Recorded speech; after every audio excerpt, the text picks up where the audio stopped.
Classes 9 chapter number 2 microorganism friend and foe. तो देखिए आपने बेसिकली अपने आसपास देखा है कि बहुत सारे प्लांट होते हैं और एनिमल्स होते हैं, पर इनके अलावा भी बहुत सारे लिविंग ऑर्गेनिजम्स होते हैं जिनको हम अपनी आंखों से नॉर्मली नहीं देख सकते। और ऐसे जो ऑर्गेनिजम्स होते हैं उन्हें क्या कहा जाता है? उनको कहते हैं माइक्रो ऑर्गेनिज्म और माइक्रोवेव। ठीक है, एग्जाम्पल के तौर पर अगर हम ले तो जो मॉइस्ट सीजन होता है यानी कि जो बरसात का सीजन होता है उसमें जो ब्रेड होता है वो स्पॉइल हो जाता है, खराब हो जाता है और उसका जो सरफेस होता है उस पर ग्रेइश वाइट पैचेस आ जाते हैं। तो दरअसल वो पैचेस या कोई कलर नहीं होता है, वो एक तरीके के जीव होते हैं कह सकते हैं हम, जिनको हम अपनी नॉर्मल आंखों से नहीं देख सकते हैं।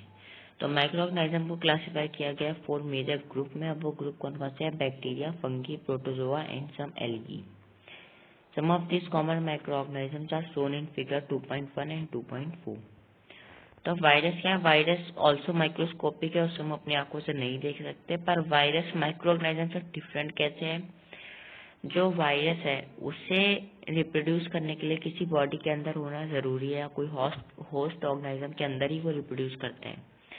वहीं पे जो बाकी माइक्रो ऑर्गेनिज्म जैसे बैक्टीरिया, फंगी, प्रोटोजोआ, एल्गी, तो ये बिना किसी होस्ट ऑर्गेनिज्म या बॉडी के भी रिप्रोड्यूस कर सकते हैं।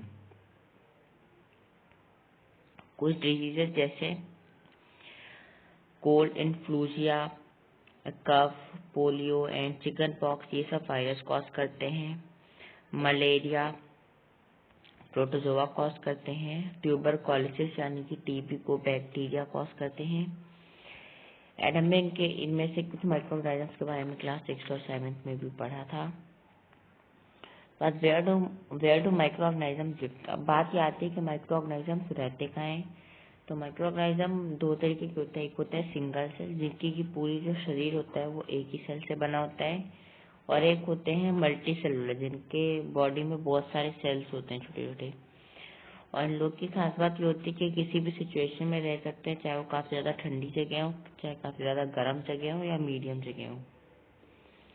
तो माइक्रो ऑर्गेनिज्म एंड अस। अब जो माइक्रो ऑर्गेनिज्म हमारी जिंदगी में बड़ा इंपॉर्टेंट रोल प्ले करते हैं। कुछ तो फायदेमंद होते हैं एंड एक तरफ वो नुकसानदायक भी होते हैं। अब फायदेमंद कैसे होते हैं? बिकॉज वो हमारी हमारी कर्ड बनाने में मदद करते हैं, ब्रेड बनाने में मदद करते हैं, केक बनाने में मदद करते हैं।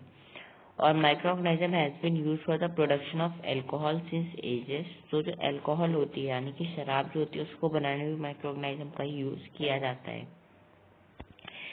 ये हमारे इन्वायरमेंट को भी क्लीन रखते हैं और उसके अलावा ये हमारी सॉइल की फर्टिलिटी भी बढ़ाते हैं और काफी सारी दवाइयाँ भी इन्हीं से बनती हैं।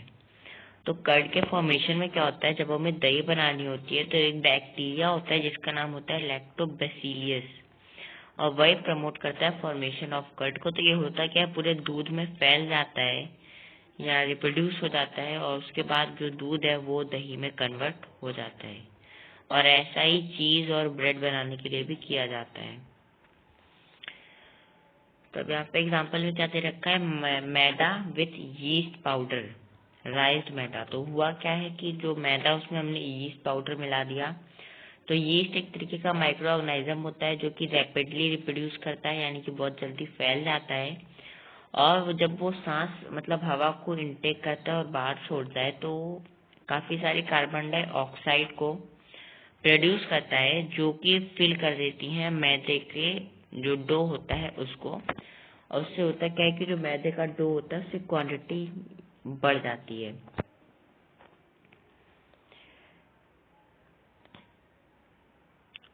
Commercial use of micro organisms. अब माइक्रो ऑर्गेनिज्म क्या होता है? कॉमर्शियल यूज पे भी यूज होता है, जैसे कि यीस्ट कॉमर्शियली यूज होता है अल्कोहल और वाइन्स बनाने के लिए। For this purpose use is grown on natural sugars. तो इन पर्पज के लिए क्या होता है? जो यीस्ट होता है वो किसी जानवर को नहीं मारा जाता, उन्हें नेचुरली ग्रो किया जाता है, और वो प्रेजेंट होते हैं ग्रेन्स में like barley, wheat, rice, crust, fruit juice etcetera. ठीक है, तो the process of conversion of sugar into alcohol is known as fermentation. Sugar को शराब में बदलने का जो प्रोसेस होता है उसे फर्मेंटेशन कहते हैं, और लुइस पास्चर ने इसको डिस्कवर किया था इन 1857 में। Medicinal use of micro organisms. अब माइक्रो ऑर्गेनिज्म को हम दवाई बनाने के लिए भी यूज करते हैं। तो हमें याद होगा जब भी हम कभी भी बचपन में बीमार पड़ते थे तो होता क्या था, डॉक्टर में एंटीबायोटिक टैबलेट खाने के लिए बोलते थे। तो दरअसल ये एंटीबायोटिक टैबलेट, कैप्सूल या इंजेक्शन होते हैं, ये होते क्या है, इनका जो सोर्स होता है वो माइक्रो ऑर्गेनिजम्स होते हैं, यानी कि ऐसे कीड़े जिनको हम नहीं देख सकते, ये उनको मार के दवाइयाँ बनती थी। और माइक्रो ऑर्गेनिज्म से बनने वाली दवाइयों को एंटीबायोटिक कहते हैं। और एक बड़ा ही वेल नोन एग्जाम्पल हमारे सामने आता है सिप्रोमाइसिन।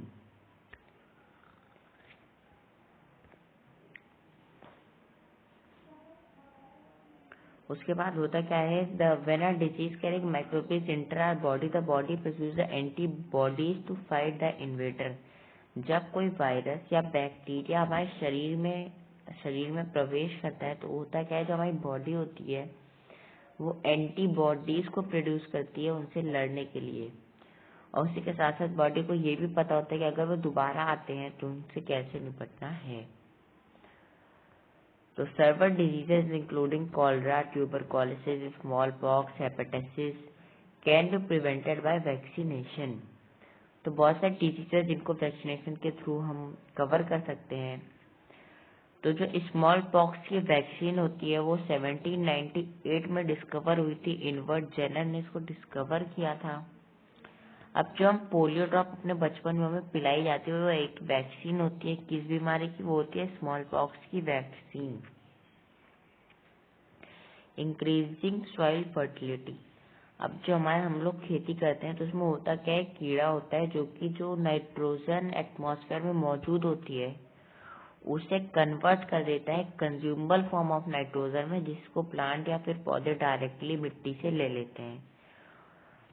सो सच नाइट्रोजन फिक्सिंग बैक्टीरिया और microbes are commonly called biological nitrogen fixers. अब क्या होता है, ये तो होगा कि अब हमारी खेती में मदद करते हैं।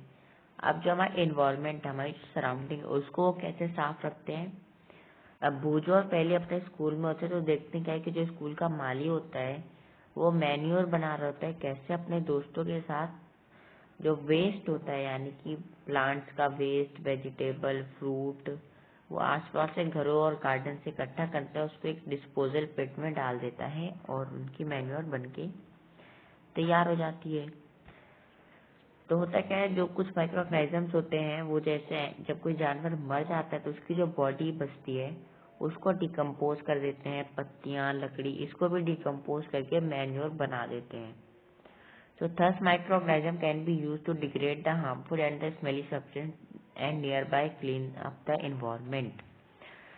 तो ऐसे जो माइक्रो ऑर्गेनिजम्स होते हैं उन्हें यूज करा जा सकता है, जो हमारे लिए जहरीली चीजें हैं उनको डिग्रेड करने में, और जो बदबूदार सब्सटेंसेस होते हैं उनको साफ करने में। तब ये तो हमने पता करा कि जो माइक्रो ऑर्गेनिजम्स है वो हमारे लिए अच्छे कैसे हैं। अब वो हमारे लिए हार्मफुल भी है, यानी कि नुकसानदायक भी है। अब कैसे? Some of the microorganisms cause diseases in human beings, plants and animals. Such diseases causing bacteria और नहीं, बैक्टीरिया नहीं, माइक्रोऑर्गेनिजम्स आर कॉल्ड पैथोजेंस। अब कुछ जो माइक्रोऑर्गेनिजम्स होते हैं वो हमारे अंदर बीमारियां पैदा करते हैं, और ऐसे जो माइक्रोऑर्गेनिजम्स होते हैं उन्हें पैथोजेंस कहते हैं। So microbial diseases that can be spread from an infected person to a healthy person through air, water, food and physical contact are called communicable diseases. तो होता क्या है कि जो माइक्रो ऑर्गेनिज्म की कुछ डिजीजेस होती हैं जो कि फैल सकती हैं एक इन्फेक्टेड पर्सन के कांटेक्ट में आने से, हवा के थ्रू, पानी के थ्रू, खाने के थ्रू।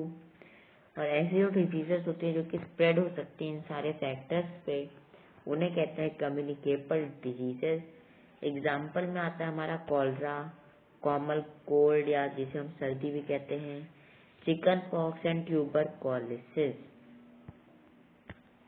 तो होता क्या है कि हमें लगता है कि जो हमें जुकाम होती है या जुकाम होती है वो ठंडी की वजह से होती है, पर वो एक वायरस की वजह से होती है जो कि एक आदमी से दूसरे आदमी के अंदर आ जाता है। There are some insects and animals which act as a carrier of disease-causing microbes. Housefly is one such of the carrier. तब होता क्या है, कुछ ऐसे भी इंसेक्ट्स होते हैं जो कि एक कैरियर का काम करते हैं, यानी कि एक ट्रांसपोर्ट का काम करते हैं बीमारियों के लिए। तब जैसे कि एक हाउस फ्लाई है या एक मक्खी है, तो क्या करती है, वो जाके कचड़े पे बैठती है और एनिमल के वेस्ट पे बैठती है, और जो माइक्रो ऑर्गेनिज्म होते हैं उनकी बॉडी में चिपक जाते हैं, और जब वो आके हमारे खाने पे हमारे ऊपर बैठती है तो जो भी बैक्टीरिया या माइक्रो ऑर्गेनिज्म होता है वो हमारे बॉडी में एंटर कर जाता है। तब जो रॉबर्ट कॉच हैं 1876 में उन्होंने डिस्कवर किया था bacterium बैसिलियस anthracis which cause anthrax disease. तो अब सीन क्या है कि जो कुछ माइक्रो अभी तक हमने पढ़ा कि वो ह्यूमन को कॉज करते हैं, बट वो सिर्फ जानवरों, इंसान और प्लांट को ही नहीं बल्कि जानवरों में भी बीमारियां फैलाते हैं, ठीक है ना। For example anthrax is a dangerous human and cattle disease cause by a bacterium. तो एंथ्रैक्स एक बहुत ही खतरनाक बीमारी है जो कि भेड़ों के साथ और इंसानों में हो जाती है,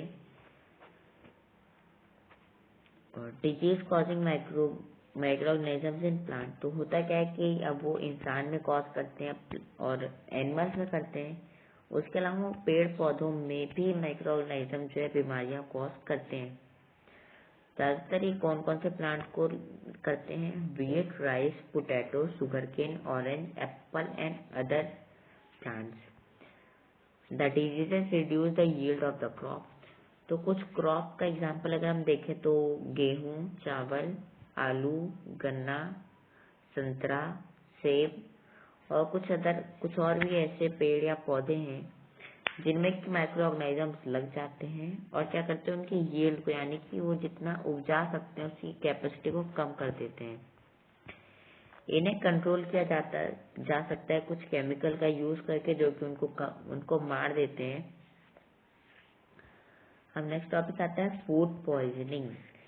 तो एक दिन होता क्या है, जो बूचो होता है वो अपने फ्रेंड की पार्टी में गया होता है, वहाँ पे काफी सारी वैरायटी के फूड खाता है, और जब वो घर आता है तो उसे उल्टी होने लग जाती है और फिर उसको हॉस्पिटल लेके जाते हैं। तो डॉक्टर उसे क्या बताता है कि उसे फूड पॉइजनिंग हुई है। तो फूड पॉइजनिंग 2 रीजन से हो सकती है। पहला तो सड़ा हुआ खाना खाने से, या फिर कोई टॉक्सिक सब्सटेंस को खाने से।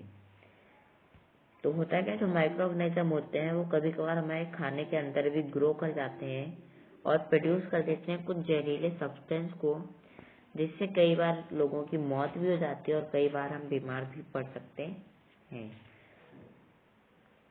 तो फूड प्रिजर्वेशन, तो होता क्या है, जैसे कि हमने देखो कि जब कोई अचार बनता है तो उसमें तेल डाल देते हैं या फिर नमक डाल देते हैं। तो ऐसा क्यों किया जाता है, क्योंकि ये जो तेल या नमक होता है ये फूड प्रिजर्वेटिव्स होते हैं, और ये क्या करते हैं, ये माइक्रो ऑर्गेनिज्म की ग्रोथ को रोक देते हैं, तो और माइक्रो ऑर्गेनिज्म वहाँ पे ग्रो नहीं कर पाते हैं।